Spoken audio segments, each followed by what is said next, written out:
Wikipedia द्वारा प्रकाशित बजरंगी भाईजान 2015 की भारतीय हिंदी भाषा की कॉमेडी ड्रामा फिल्म है जो कबीर खान द्वारा सह-लिखित और निर्देशित है, जो पटकथा लेखक वी. विजयेंद्र प्रसाद की मूल कहानी पर आधारित है और सलमान खान, रॉकलाइन वेंकटेश और कबीर खान द्वारा निर्मित है। फिल्म में सलमान के साथ नवोदित अभिनेत्री हर्षाली मल्होत्रा, करीना कपूर खान और नवाजुद्दीन सिद्दीकी हैं और यह हिंदू देवता हनुमान के भक्त पवन कुमार चतुर्वेदी की कहानी है, जो भारत में अपनी मां से बिछड़ गई 6 साल की मूक बधिर पाकिस्तानी मुस्लिम लड़की शाहिदा को उसके गृहनगर वापस ले जाने के लिए यात्रा पर निकलता है। 75 करोड़ रुपए के बजट पर बनी मुख्य फोटोग्राफी नवंबर 2014 में शुरू हुई। सिनेमेटोग्राफी असीम मिश्रा द्वारा की गई थी और इसका संपादन रामेश्वर एस भगत द्वारा किया गया था। जूलियस पेकियम ने फिल्म का स्कोर तैयार किया था, जबकि फिल्म में दिखाए गए गाने प्रीतम द्वारा रचित थे। रिलीज होने पर बजरंगी भाईजान को व्यापक आलोचनात्मक प्रशंसा मिली। आलोचकों ने इसकी कहानी, संवाद, संगीत, छायांकन, निर्देशन और कलाकारों के प्रदर्शन की प्रशंसा की, विशेष रूप से सलमान खान, सिद्दीकी और मल्होत्रा की। ये फिल्म एक बड़ी व्यावसायिक सफलता बन गई, जिसने दुनिया भर में 918.18 करोड़ रुपए की कमाई की और वर्तमान में ये 5वीं सबसे ज्यादा कमाई करने वाली हिंदी फिल्म है। यह उस साल की सबसे ज्यादा कमाई करने वाली भारतीय फिल्म भी थी। इसने 63वें राष्ट्रीय फिल्म पुरस्कारों में संपूर्ण मनोरंजन प्रदान करने वाली सर्वश्रेष्ठ लोकप्रिय फिल्म का राष्ट्रीय फिल्म पुरस्कार जीता और 61वें फिल्मफेयर पुरस्कारों में सर्वश्रेष्ठ फिल्म, सर्वश्रेष्ठ निर्देशक और सर्वश्रेष्ठ अभिनेता सहित 4 पुरस्कारों के लिए नामांकित किया गया और सर्वश्रेष्ठ कहानी का पुरस्कार जीता। इसे चीन के 2015 डॉबन फिल्म पुरस्कारों में सर्वश्रेष्ठ विदेशी फिल्म के लिए भी नामांकित किया गया था। दिसंबर 2021 में सलमान खान ने घोषणा की कि एक सीक्वल विकसित किया जा रहा है, जिसे प्रसाद लिखने के लिए तैयार हैं। कथानक: पाकिस्तान के आजाद कश्मीर के सुल्तानपुर की सुरम्य पहाड़ियों के बीच शाहिदा नाम की 6 साल की गूंगी लड़की रहती है। एक दोपहर वह एक पहाड़ी पर खेल रही थी, तभी गलती से वह पहाड़ी से गिर गई।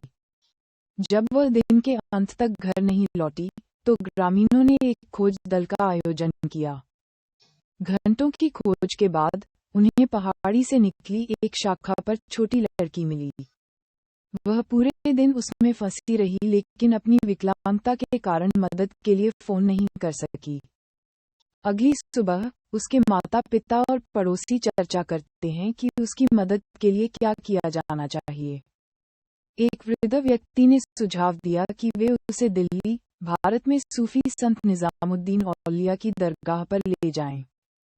धार्मिक परिवार का मानना है कि पवित्र मंदिर का दौरा करने से शांति और खुशी मिलेगी और सबसे महत्वपूर्ण बात यह है कि शाहिदा की वाणी बहाल हो जाएगी। पूर्व सैनिक होने के नाते शाहिदा के पिता को यकीन है कि उन्हें भारत का वीजा नहीं दिया जाएगा। इसलिए उनकी मां रजिया पहली बार गांव से दूर यात्रा करने का बीड़ा उठाती हैं। अधिकांश भाग में यात्रा योजना के अनुसार चलती है। दोनों मंदिर पहुंचते हैं, प्रसाद का भुगतान करते हैं और अपने देश वापस जाने के लिए ट्रेन में बैठ जाते हैं। वापसी यात्रा पर ट्रेन रात में मरम्मत के लिए रुकती है। जब सभी लोग सो रहे होते हैं, शाहिदा की नजर ट्रेन के ठीक बाहर एक गड्ढे में फंसी एक भेड़ पर पड़ती है। वह जानवर की मदद के लिए बाहर जाने से पहले ज्यादा नहीं सोचती। हालांकि उसके अपनी मां के पास लौटने से पहले ट्रेन फिर से शुरू हो जाती है। छोटी लड़की उसकी ओर दौड़ती है, लेकिन अंततः पीछे रह जाती है और अपनी मां की तरह जाने की बेताब कोशिश में वह एक मालगाड़ी पर चढ़ जाती है। लेकिन उसे निराशा हुई, यह उल्टे रास्ते पर चला जाता है और भारत के कुरुक्षेत्र में रुक जाता है। रजिया को पता चला कि उसकी बेटी गायब है और उसने ट्रेन रोक दी। जिस ट्रैक पर वह खो गई थी, उसके आसपास लड़की की तलाश के लिए पुलिसकर्मियों को नियुक्त किया गया है। हालांकि वे उसे नहीं ढूंढ सकते क्योंकि शाहिदा पहले ही एक अलग जगह पर पहुंच चुकी है। रजिया अपने पति से मिलती है जो अपनी बेटी के बारे में चिंतित है। उन्हें भारत वापस आने के लिए तत्काल वीजा नहीं मिल सकता, जिससे उन्हें बहुत निराशा हुई। माता पिता के पास ये प्रार्थना करने के अलावा कोई रास्ता नहीं है कि उनकी बेटी सुरक्षित रहे। इस बीच शाहिदा अब एक अलग देश में खो गई है और उसके पास संवाद करने का कोई रास्ता नहीं है। एक धार्मिक उत्सव में वह एक अजनबी को सड़क किनारे रेस्तरां में खाना खाते हुए देखती है। वह अजनबी दयालु पवन कुमार चतुर्वेदी हैं जो उन्हें अपने साथ भोजन करने के लिए आमंत्रित करते हैं। कुछ मिनटों तक उससे बात कराने की कोशिश करने के बाद उसे एहसास हुआ कि वह गूंगी है और उसे मुन्नी कहना शुरू कर दिया। भूख से व्याकुल मुन्नी ने खाना खत्म किया और पवन के पीछे पीछे चली, यह मानते हुए कि वह त्योहार के दौरान अपने माता पिता से अलग हो गई थी। उसने उसे एक मंदिर के सामने रहने के लिए कहा। पवन एक कट्टर हिंदू ब्राह्मण और भगवान हनुमान के प्रबल भक्त हैं। उनका मानना है कि अगर मुन्नी उनके मंदिर के सामने रहेगी तो भगवान हनुमान उन्हें घर ले जाएंगे। जब मुन्नी फिर भी उसका पीछा नहीं छोड़ती तो वह उसे थाने ले आता है, लेकिन चूंकि वह उन्हें अपने माता पिता के बारे में कोई विवरण नहीं बता सकती, इसलिए पुलिस केवल किसी के लापता होने की शिकायत दर्ज करने का इंतजार कर सकती है। जब तक उसके माता पिता नहीं मिल जाते, मुन्नी को रहने के लिए जगह की जरूरत होती है, इसलिए पवन उससे अपने साथ ले जाता है। दिल्ली में अपने घर जाते समय वह मुन्नी से कहता है कि अगर वह भविष्य में कभी बात करे तो उसे मामा कहकर बुलाए। वह अलग अलग भारतीय शहरों का नाम लेना भी शुरू कर देता है और उससे सिर हिलाने को कहता है कि क्या उसे पता है कि उसके माता पिता किस शहर में हैं।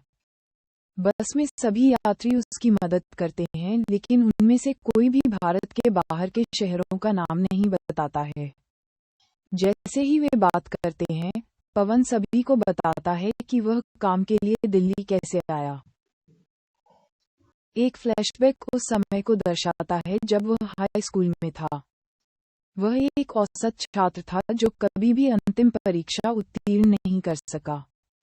उसके सभी दोस्त धोखा देकर अपनी जिंदगी गुजारते रहे, लेकिन पवन ने भगवान हनुमान का सच्चा भक्त होने के कारण धोखा देने या झूठ बोलने से इनकार कर दिया।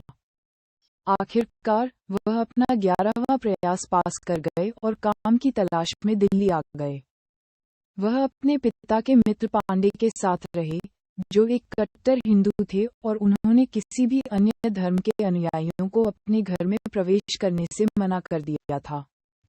पांडे की बेटी रसिका ने पवन को अपने पढ़ाए स्कूल में नौकरी की पेशकश की और उसके मासूम व्यक्तित्व से प्यार हो गया। लेकिन एक सख्त पिता होने के नाते पांडे ने पवन से अपनी बेटी की शादी करने से पहले अपना घर बनाने के लिए कहा। तब से भी पवन और रसिका पैसे इकट्ठा करने के लिए कड़ी मेहनत कर रहे हैं। दोनों अगले साल किसी समय शादी करने वाले हैं।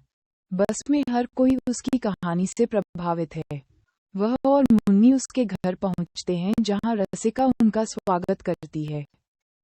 उसे खुशी है कि पवन एक जरूरतमंद छोटी लड़की की मदद कर रहा है, लेकिन पांडे को ऐसा नहीं लगता। उसे इस बात की चिंता है कि मुन्नी किसी दूसरे धर्म की है। पवन ने तर्क दिया कि वह अपनी गोरी त्वचा के कारण हिंदू है और पांडे को उसे 1 महीने के लिए रहने देने के लिए मनाता है। मुन्नी अपने माता पिता की याद में हर दिन रोती है, भले ही पवन और रसिका उसे अपनी बेटी की तरह मानते हैं। चूंकि पूरा परिवार शाकाहारी है और मुन्नी को हर भोजन के साथ मांस खाने की आदत है, वह शायद ही कभी अपना खाना खत्म करती है। एक दिन पवन और रसिका ने उसे एक मुस्लिम पड़ोसी के घर में घर का बना चिकन खाते हुए पाया। पवन उसे उस शाम एक रेस्तरां में लाता है और उसे जो भी पसंद हो उससे खाने देता है, भले ही मांस खाना उसके धर्म के खिलाफ है। मुन्नी को सड़क किनारे बिकने वाली चमकीली चूड़ियां बहुत पसंद हैं। एक दिन बाजार में घूमते समय विक्रेता द्वारा रोके जाने से पहले वह मासूमियत से चूड़ियों का एक पैकेट उठा लेती है। पवन उसे वह लौटा देता है और चोरी के लिए भगवान से माफी मांगने के लिए मंदिर ले जाता है। जैसे ही वह उसे हाथ जोड़ना सिखाता है, मुन्नी पास की एक मस्जिद में घुस जाती है। पवन उसके पीछे अंदर जाने में झिझकता है, लेकिन फिर भी वह ऐसा करता है। उसे बहुत आश्चर्य हुआ जब उसने उसे एक धर्मस्थल के सामने कुरान पढ़ते हुए देखा। कुछ मिनटों के लिए उसे ऐसा लगता है जैसे उसने उसे धोखा दिया है, क्योंकि उसने कभी किसी मुस्लिम से दोस्ती नहीं की होगी। लेकिन रसिका उसे एहसास दिलाती है कि वह मुस्लिम होने से पहले एक इंसान है। उसे इस बात से नफरत है कि उसके पिता लोगों के साथ उनके धर्म के कारण भेदभाव करते हैं और वह चाहती है कि पवन अलग हो। पवन समझ जाता है और मुन्नी को लेने के लिए मस्जिद में भागता है, लेकिन अब तक वह वहां से जा चुकी होती है। जैसे ही वह घबराकर उसकी तलाश करता है, वह दौड़कर उसके पास आती है और उसे कसकर गले लगा लेती है। उस पल में वह अपने धर्म के खिलाफ जाने के अतार्किक डर पर काबू पाते हुए उसे पूरी तरह से स्वीकार कर लेता है। उस रात पाकिस्तान और भारत के खिलाफ क्रिकेट मैच है। पूरा परिवार इसे टीवी पर देखता है और भारत के लिए जयकार करता है, सिवाय मुन्नी के जो पाकिस्तान के स्कोर पर जयकार करती है। जब पाकिस्तानी टीम गेम जीतती है तो वह टीवी पर नाचती है और उनके झंडे को चूमती है। पवन उसके पास आता है और उससे पूछता है कि क्या वह पाकिस्तान से है। कई हफ्तों तक हर भारतीय शहर में सिर हिलाने के बाद मुन्नी ने आखिरकार हाँ में सिर हिलाया। पांडे गुस्से में है। मुस्लिम होना काफी बुरा था, लेकिन चूंकि लड़की पाकिस्तान से है, इसलिए वह अब उसे अपने घर में रहने की इजाजत नहीं दे सकते। पवन ने उसे अगले दिन पाकिस्तानी दूतावास को सौंपने का वादा किया। हालांकि दूतावास कर्मचारी उसे बिना पासपोर्ट के वीजा की अनुमति नहीं दे सकता। मुन्नी के मामले में वे उसका असली नाम भी नहीं जानते, इसलिए वीजा आवंटन असंभव है। इसके अलावा दूतावास के सामने एक दंगा होता है, जिससे 1 महीने के लिए सभी वीजा प्रक्रिया बंद हो जाती है। अंतिम उपाय के रूप में पांडे के सुझाव पर पवन उसे एक ट्रैवल एजेंट के पास ले जाता है। एजेंट छोटी लड़की को सीमा के दूसरी ओर ले जाने का वादा करता है और 1 लाख रुपये मांगता है। पवन और रसिका ने मुन्नी की मदद के लिए अपने घर के लिए एकत्र की गई धनराशि छोड़ दी। अगले दिन पवन अनिच्छा से मुन्नी को ट्रैवल एजेंट के कार्यालय में लाता है और अश्रुपूर्ण विदाई के बाद चला जाता है। घर के रास्ते में उसने एक सड़क विक्रेता को चमचमाती चूड़ियां बेचते हुए देखा। उसे याद आया कि मुन्नी को वे पसंद थे और उसने उसके लिए एक खरीद लिया। हालांकि ट्रैवल एजेंट के कार्यालय लौटने पर उसे पता चला कि उसके साथ धोखा हुआ है। एजेंट छोटी लड़की को वेश्यालय में ले गया है और उसे वेश्यावृत्ति के लिए बेचने वाला है। अन्यथा शांतचित्त पवन एजेंट को मुन्नी के बिल गिनते देखकर अपना आपा खो देता है। वह उस आदमी को खिड़की से बाहर फेंक देता है और मुन्नी को फिर से घर ले आता है। मुन्नी को घर लाने का फैसला पवन ने खुद ही किया है। हालांकि उसका पाकिस्तानी गांवों के बारे में कोई संबंध या विचार नहीं है, फिर भी वह अपना बैग पैक करता है और सीमा की ओर बढ़ जाता है। इससे कुछ मील दूर उनकी मुलाकात अली नाम के एक गुप्त एजेंट से होती है, जो अवैध रूप से लोगों को एक सुरंग के माध्यम से दूसरी तरफ ले जाता है। मुन्नी की कहानी सुनने के बाद वह उन्हें मुफ्त में ले जाने के लिए तैयार हो जाता है। जब वे सीमा के पाकिस्तान की ओर पहुंचते हैं तो अली भाग जाता है, लेकिन भगवान हनुमान का भक्त होने के कारण पवन गार्ड से अनुमति मांगे बिना जाने से इनकार कर देता है। जब अधिकारी उसे ढूंढते हैं तो वे उसकी पिटाई करते हैं, जबकि मुन्नी ये देखती है और रोती है। पीटे जाने के दौरान भी पवन हंसने का नाटक करता है ताकि छोटी बच्ची डरे नहीं।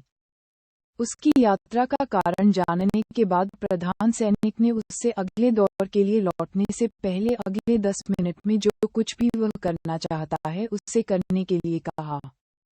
पवन ने उनका इंतजार करने का फैसला किया क्योंकि उन्होंने अभी भी उसे अनुमति नहीं दी है। हालांकि यह विचार मूर्खतापूर्ण है और उसे फिर से पीटा जाता है, अंततः सैनिकों की अनुमति से उसे जाने दिया जाता है। अगले दृश्य में वह और मुन्नी एक रेस्तरां में हैं। मुन्नी एक पुलिस वाले की हथकड़ी देखती है और यह सोचकर उसे चुरा लेती है कि यह एक कंगन है। पुलिस को पता चल जाता है और पासपोर्ट की कमी के कारण पवन को भारतीय जासूस बताकर जेल में डाल दिया जाता है। तभी हमारा परिचय एक संघर्षशील पत्रकार चांद नवाब से होता है। उससे कथित जासूस के बारे में पता चलता है और वह उसका साक्षात्कार लेने के लिए पुलिस स्टेशन भागता है। उसे पवन से कुछ अस्पष्ट उत्तर मिलते हैं और वह मीडिया कंपनी को सूचित करता है, जो उसे गंभीरता से नहीं लेती है। थाने के अंदर एक पुलिसकर्मी पवन से पूछताछ करता है, लेकिन उसकी किसी भी बात पर विश्वास करने से इनकार कर देता है। अचानक मुन्नी टेबल कैलेंडर पर एक तस्वीर देखती है और उसे अपने गांव के रूप में पहचानती है। जब तक पुलिसकर्मी मुन्नी से जबरदस्ती मुंह नहीं खुलवाता, तब तक पवन बहुत खुश हो जाता है। पवन अपना आपा खो देता है और उस आदमी पर हमला कर देता है और अपने लिए और अधिक परेशानी को आमंत्रित कर लेता है। वह अधिकारियों को हराने और पुलिस से भागने में सफल हो जाता है। नवाब उसे भागते हुए देखता है और उसके पीछे पीछे चलता है। वे बस में चढ़ते हैं, जहां पवन कंडक्टर को उनकी मंजिल दिखाता है और उसे मुन्नी की कहानी भी बताता है। ये पता चलने के बाद कि वह वास्तव में एक अच्छा इंसान है, नवाब और बाकी यात्री उसकी मदद करने का फैसला करते हैं। जब पुलिस उनकी तलाश में आती है तो वे उसे और मुन्नी को बस की छत पर छिपा देते हैं। रात में नवाब, पवन और मुन्नी एक मस्जिद में रुकते हैं। आजाद नाम का एक धार्मिक विद्वान भी उनकी मदद करता है और कथित जासूस की तलाश में पूरे शहर में तलाशी कर रहे पुलिसकर्मियों से उन्हें छुपाता है। आजाद के एक छात्र ने चित्र पर स्विट्जरलैंड लिखा देखा, जिससे मुन्नी ने अपना गांव समझा। समूह एक स्थान पर वापस आ गया है। उसके बाद आजाद पवन और नवाब को बुर्का पहनाता है और पुलिस को देखे बिना उन्हें शहर से बाहर भेजने में कामयाब होता है। पवन, जो कुछ सप्ताह पहले इस्लाम से बेखबर थे, अपने पारंपरिक परिधानों में अजीब महसूस करते हैं। वह अपने भगवान से माफी मांगता है, लेकिन मुन्नी के लिए कुछ भी करने को तैयार है। अगले कुछ दिनों तक पवन और नवाब मुन्नी को कई अलग अलग जगहों पर ले जाते हैं और लोगों से पूछते हैं कि क्या वे उसे जानते हैं। नवाब उनकी यात्रा और मुन्नी और पवन के रिश्ते के बारे में सब कुछ दस्तावेज करता है। वह वृत्तचित्र को समाचार चैनलों को बेचने की कोशिश करता है, लेकिन उन्होंने ये कहते हुए इसे प्रसारित करने से इनकार कर दिया कि यह उबाऊ है। उन्हें समाचार फैलाने का दूसरा तरीका ढूंढना होगा ताकि इंटरनेट पर मौजूद लोग मदद कर सकें। एक दिन वे एक प्रसिद्ध मस्जिद में जाते हैं, जहां उन्हें पुलिसकर्मी उनकी तलाश करते हुए मिलते हैं। नवाब को पता चलता है कि उसके कैमरामैन दोस्त का इस्तेमाल पुलिस उनके ठिकाने के बारे में जानकारी इकट्ठा करने के लिए कर रही है। तीनों तुरंत पवित्र स्थान से भाग जाते हैं और पुलिस का ध्यान भटकाने के लिए कैमरामैन को झूठी जानकारी देते हैं। इसके बाद समूह मस्जिद में अपने समय के फुटेज की समीक्षा कर रहा है जब मुन्नी एक क्लिप में अपनी मां को पहचानती है। वे उसे एक विशिष्ट बस में चढ़ते हुए देखते हैं और अगले ही दिन बस चालक के पास जाते हैं। पूछने पर वह उन सभी गांवों का नाम बताता है जो उसके दैनिक मार्ग में आते हैं। उनमें से एक सुल्तानपुर है जहां मुन्नी पुष्टि करती है कि वह उसका घर है। आखिरकार अपनी मंजिल पाकर नवाब और पवन गले मिले।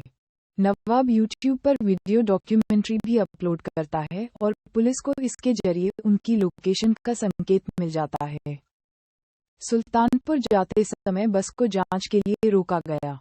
कोई रास्ता न होने पर पवन पुलिस की नजरों में आ जाता है और भागने का नाटक करता है।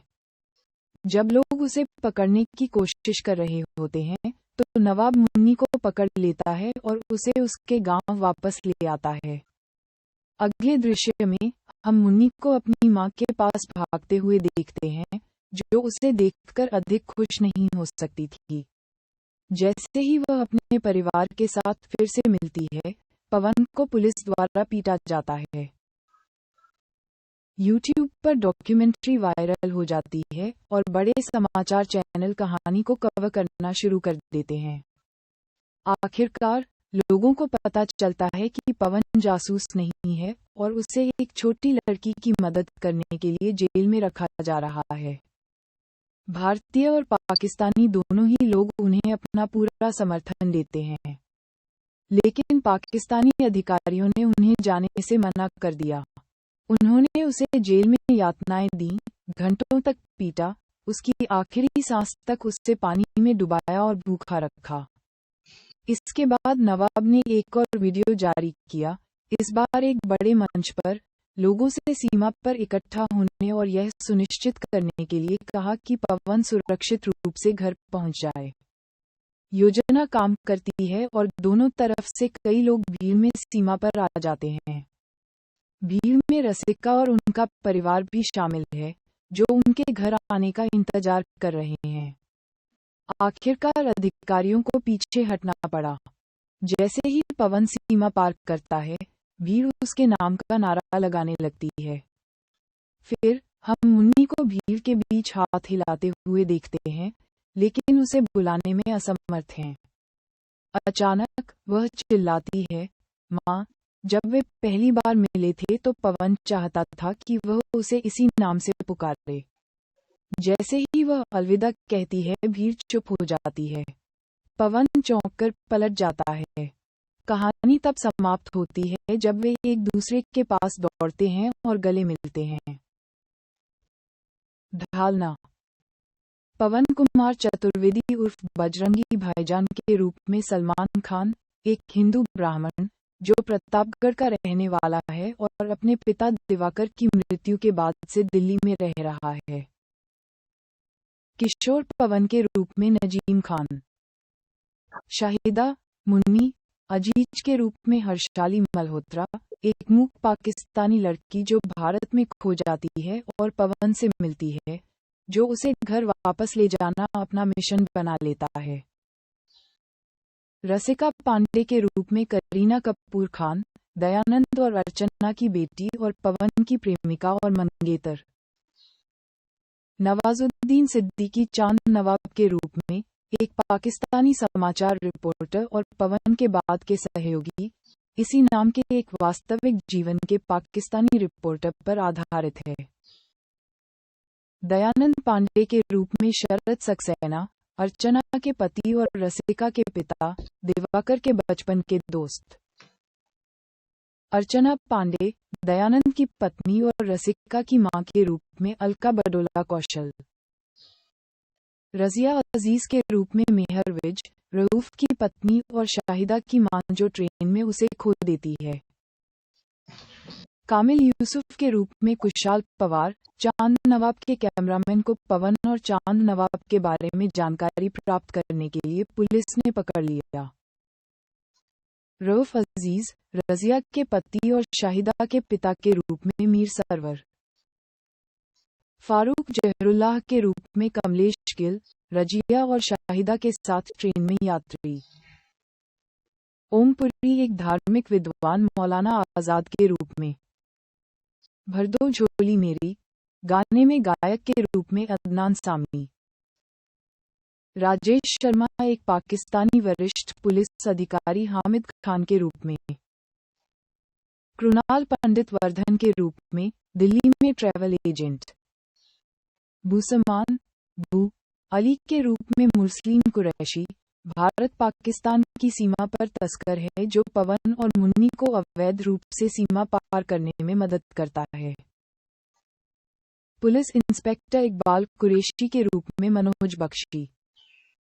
शमशेर अली पाकिस्तानी समाचार चैनल प्रमुख और चांद नवाब के बॉस के रूप में हर्ष सिंह। एनडीटीवी के रिपोर्टर पंकज वर्मा के रूप में युद्धवीर दहिया। दिवाकर प्रसाद चतुर्वेदी के रूप में अतुल श्रीवास्तव पवन के पिता और दयानंद के बचपन के दोस्त जिन्होंने पवन को उसकी असफलताओं के लिए डांटा था। उत्पादन विकास फिल्म के कहानीकार विजयेंद्र प्रसाद ने कहा कि फिल्म का विचार 1987 की तेलुगु फिल्म पसिफिदी प्रणाम से प्रेरित था जो खुद मलयालम फिल्म पूविनु पुतिया पूंथेनल की रीमेक है। प्रसाद ने उस कहानी से भी प्रेरणा ली जो उन्होंने एक पाकिस्तानी जोड़े के बारे में सुनी थी जो अपनी बेटी की दिल की सर्जरी के लिए भारत आ रहे थे। ये भी नोट किया गया है कि मुख्य कथानक 2006 की कन्नड़ फिल्म कल्लारली हुआई के बराबर है। कबीर खान ने कहा कि बजरंगी भाईजान की स्क्रिप्ट उनके अपने कुछ अनुभवों से प्रभावित थी।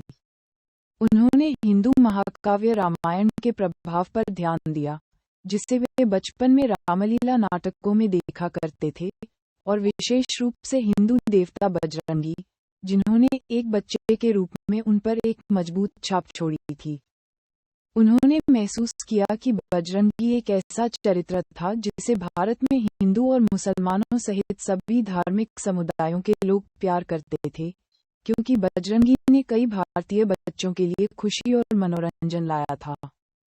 खान ने आंशिक रूप से 1980 के दशक से भारत में धार्मिक सांप्रदायिकता के उदय के जवाब में और विशेष रूप से बजरंग दल एक हिंदू कट्टरपंथी संगठन के जवाब में जिसने हिंसक सांप्रदायिक उद्देश्यों के लिए बजरंगी को नियुक्त किया और 2002 के घातक गुजरात दंगों में केंद्रीय भूमिका निभाई, बजरंगी भाईजान लिखना शुरू किया जिससे बजरंगी नाम का सांप्रदायिक अर्थ हो गया। उन्होंने सभी समुदायों के लिए बजरंगी को पुनः प्राप्त करने और हिंदुओं और मुसलमानों को एक साथ लाने के तरीके के रूप में 2013 में बजरंगी भाईजान लिखना शुरू किया। फिल्म के कास्टिंग डायरेक्टर मुकेश छाबड़ा थे। प्रधान फोटोग्राफी मुख्य फोटोग्राफी 3 नवंबर 2014 को नई दिल्ली में शुरू हुई जिसमें सलमान खान और करीना कपूर खान ने भाग लिया। दूसरा फिल्मांकन शेड्यूल एनडी स्टूडियो करजत में हुआ।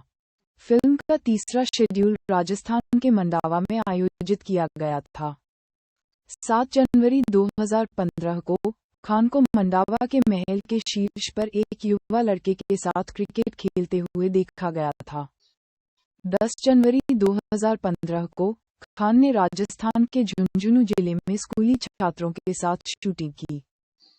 फिल्म की शूटिंग 20 मई को पूरी हो गई। फिल्म के कुछ सीन खान के पनवेल फार्म हाउस पर शूट किए गए थे। शूटिंग कश्मीर घाटी में सोनमर्ग और जोजिला जैसी जगहों पर भी हुई। फिल्म का क्लाइमैक्स सोनमर्ग में था जीवास ग्लेशियर के पास लगभग 7000 लोगों के साथ शूट किया गया था।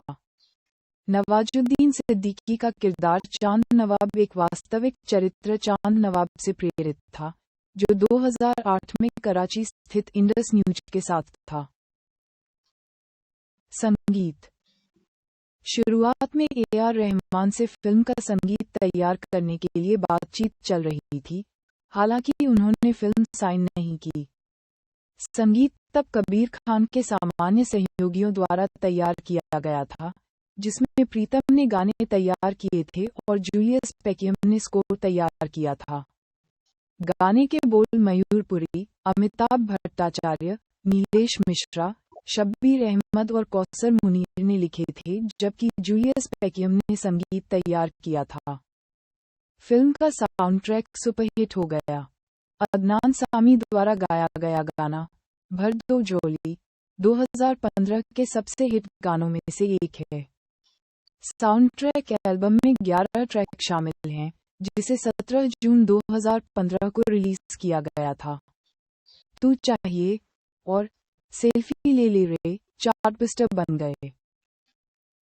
फिल्म में कव्वाली, भर दो झोली मेरी या मोहम्मद शामिल है, जो मूल रूप से पूनम इलाहाबादी द्वारा लिखी गई है और साबरी ब्रदर्स द्वारा संगीतबद्ध और गाया गया है।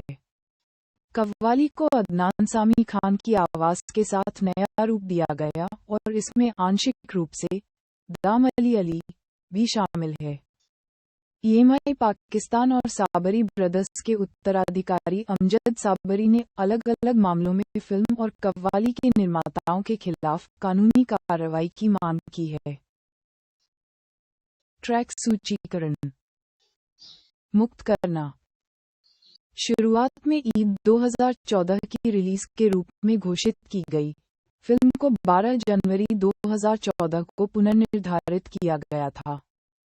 बजरंगी भाईजान को ईद से एक दिन पहले 17 जुलाई 2015 को क्रमशः भारत में 4500 स्क्रीन और विदेशों में 1000 स्क्रीन पर रिलीज किया गया था। ये फिल्म भारत के बाहर 50 देशों में भी 700 से ज्यादा स्क्रीन्स पर रिलीज हुई थी। नवंबर 2017 में ये घोषणा की गई थी कि देश में आमिर खान की दंगल की सफलता के बाद बजरंगी भाईजान को चीन में रिलीज किया जाएगा। दिसंबर 2017 में ये घोषणा की गई थी कि फिल्म 2018 में वहां रिलीज होगी। घोषणा से पहले बजरंगी भाईजान को चीन में काफी पसंद किया गया था, जहां लोकप्रिय फिल्म साइट डॉबन पर इसकी औसत रेटिंग 10 में से 8.6 है, जिसमें 70,000 से अधिक वोट हैं। ये 2015 की शीर्ष विदेशी फिल्मों की डॉबन की सूची में चौथे स्थान पर रही। बजरंगी भाईजान को चीन में क्याओ लो ली दे हो शे दाशु शीर्षक के तहत रिलीज किया गया था, जिसका मोटे तौर पर अनुवाद लिटिल लोलिताज मंकी गॉड अंकल है। मंकी गॉड बजरंगी का मोटा अनुवाद है, जबकि लिटिल लोलिता और चाचा पात्रों का संदर्भ देते हैं। चीनी संस्करण की लंबाई भी घटाकर 140 मिनट कर दी गई। जनवरी 2018 में ये घोषणा की गई थी कि आमिर खान की दंगल और सीक्रेट सुपरस्टार की चीनी बॉक्स ऑफिस सफलता और बजरंगी भाईजान के सकारात्मक वर्ड ऑफ माउथ के आधार पर फिल्म को चीन में 8000 स्क्रीनों पर व्यापक रिलीज मिलेगी। फिल्म 2 मार्च 2018 को चीन में रिलीज हुई। 6 फरवरी 2018 को फिल्म की 29 चीनी शहरों में एडवांस स्क्रीनिंग हुई, जिसे दर्शकों से सकारात्मक प्रतिक्रिया मिली। 25 फरवरी 2018 को इसका सीमित पूर्वावलोकन भी किया गया था। 27 फरवरी 2018 को फिल्म के चीन प्रीमियर में कबीर खान और हर्षाली मल्होत्रा ने भाग लिया था। इसकी रिलीज की तारीख 2 मार्च 2018 है, जो लेंटन फेस्टिवल का प्रतीक है, जो परिवारों के एक साथ आने का जश्न मनाता है। इसे तुर्की में 17 अगस्त 2018 को 190 स्क्रीन्स पर रिलीज किया गया था। पहले सप्ताहांत में इसने 8,389 दर्शकों की संख्या के साथ लगभग $89,796 की कमाई की। ये फिल्म जापान में 18 जनवरी 2019 को बाजुरंगी ओजीसंतो शीर्षक के साथ रिलीज हुई, जिसका अनुवाद अंकल बजरंगी और एक छोटा खोया हुआ बच्चा है। फिल्म का विपणन प्रभात चौधरी के स्वामित्व वाली मुंबई स्थित स्पाइस पीआर नामक कंपनी द्वारा किया गया था। बजरंगी भाईजान मूवी गेम फिल्म पर आधारित एक action adventure mobile video game Playzone द्वारा विकसित किया गया था और फिल्म के साथ रिलीज किया गया था। स्वागत। समीक्षा एग्रीगेटर वेबसाइट रॉटन टोमाटोज पर 17 आलोचकों में से 88% समीक्षाएं सकारात्मक हैं, जिनकी औसत रेटिंग 6.4/10 है। भारत में बॉलीवुड हंगामा ने फिल्म को 5 में से 4.5 स्टार देते हुए लिखा कि ये फिल्म आसानी से सलमान खान की अब तक की सर्वश्रेष्ठ फिल्म बनने के योग्य है, जिसमें उनके करियर का सर्वश्रेष्ठ प्रदर्शन है। फिल्म आपको पूरी तरह से जीत लेती है। टाइम्स ऑफ इंडिया के सृजना मित्रा दास ने फिल्म को 5 में से 4 स्टार देते हुए लिखा कि बजरंगी भाईजान सलमान खान की सबसे साहसी फिल्म है, जहां सलमान एक सुंदर प्रदर्शन प्रस्तुत करते हैं, लेकिन कहानी को असली दबंग बनाते हैं। फिल्मफेयर के लिए रचित गुप्ता ने लिखा है कि अगर फिल्में प्रेरित करने के लिए होती हैं, तो बजरंगी भाईजान अपने उद्देश्य को शानदार सफलता के साथ पूरा करती है। फिल्म को 5 में से 3.5 स्टार देते हैं। Rediff.com के राजा सेन ने 5 में से 3.5 स्टार रेटिंग देते हुए बताया कि बजरंगी भाईजान एक अति गंभीर, अति सरलीकृत, निरर्थक रूप से मधुर और बार-बार घटिया फिल्म है, जिसे काम नहीं करना चाहिए क्योंकि यह कितनी पूर्वानुमानित और घटिया है। फिर भी एक अच्छी तरह से चुनी गई सहायक कलाकार, संवाद की कुछ तीखी पंक्तियों और सबसे महत्वपूर्ण रूप से इसके समग्र दिल के कारण ये काम करती है और अच्छी तरह से काम करती है।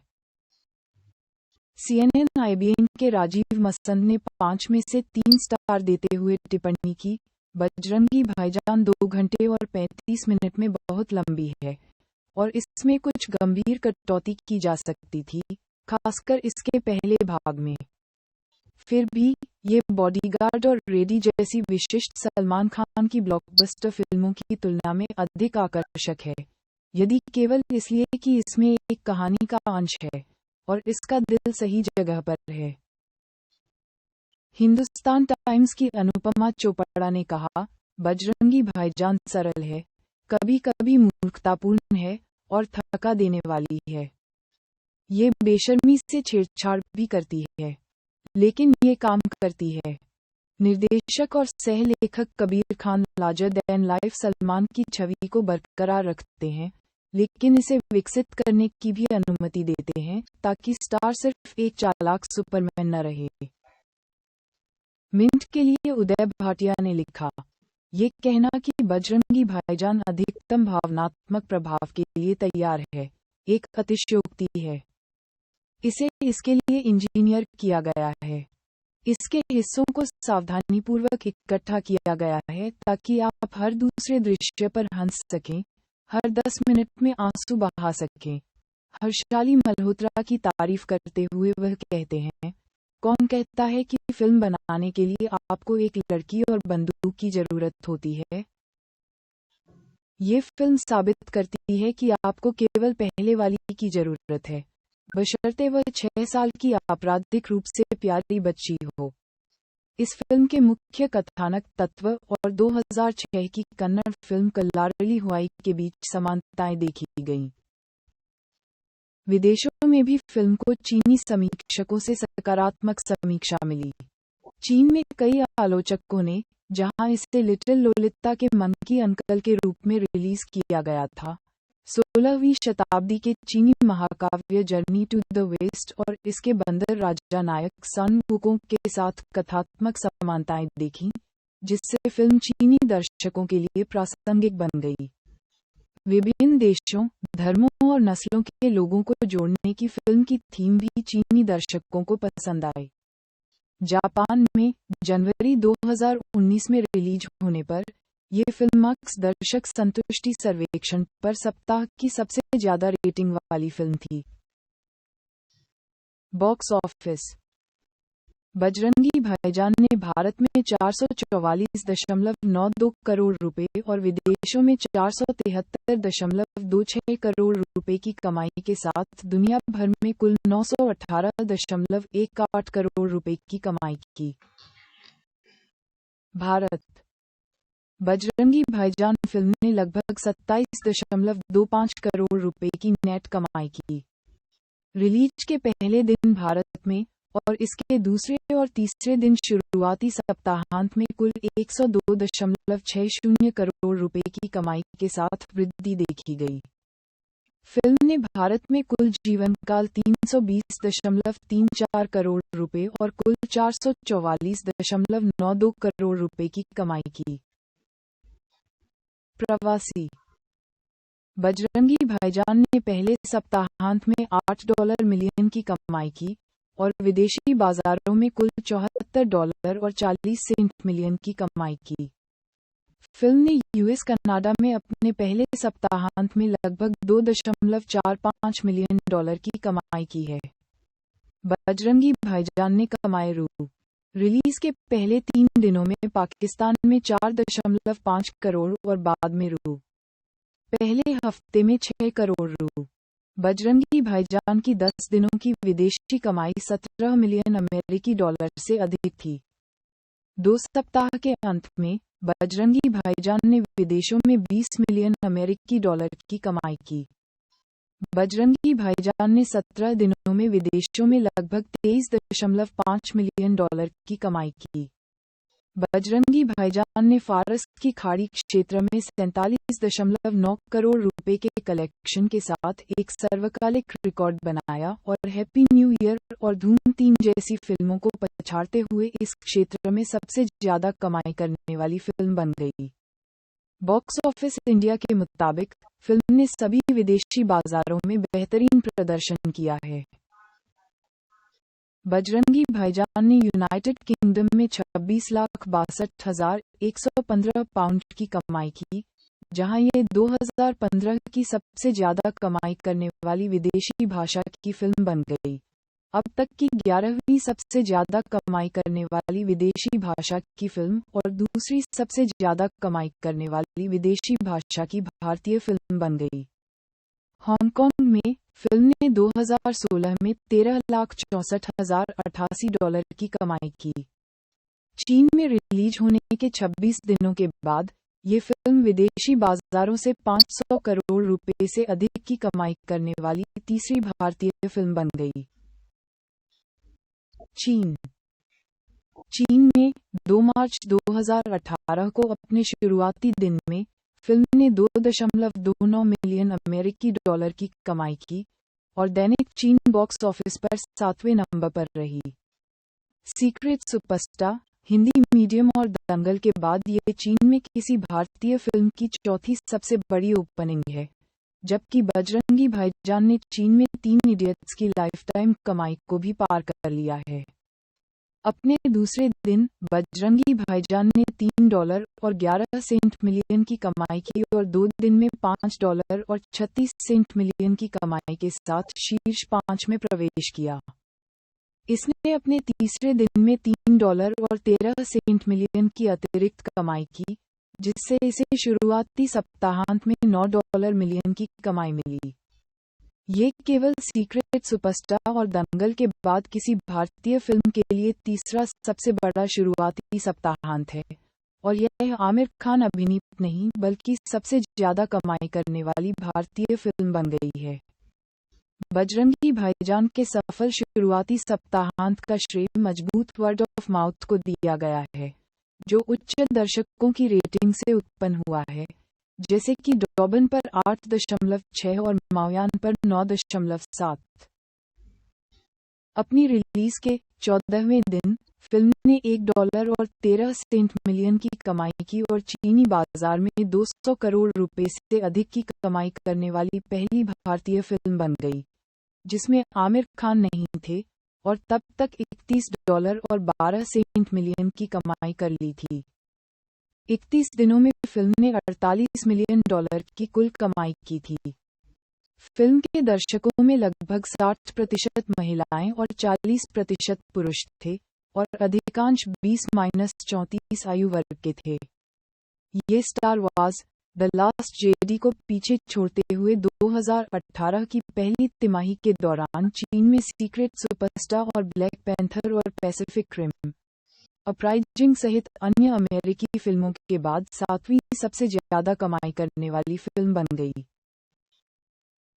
पुरस्कार परिणाम दिसंबर 2021 में खान ने पुष्टि की कि फिल्म का सीक्वल स्क्रिप्टिंग चरण में था और विजयेंद्र प्रसाद स्क्रिप्ट लिख रहे हैं। उस महीने के अंत में खान ने पुष्टि की कि फिल्म का नाम पवन पुत्र भाईजान रखा गया है।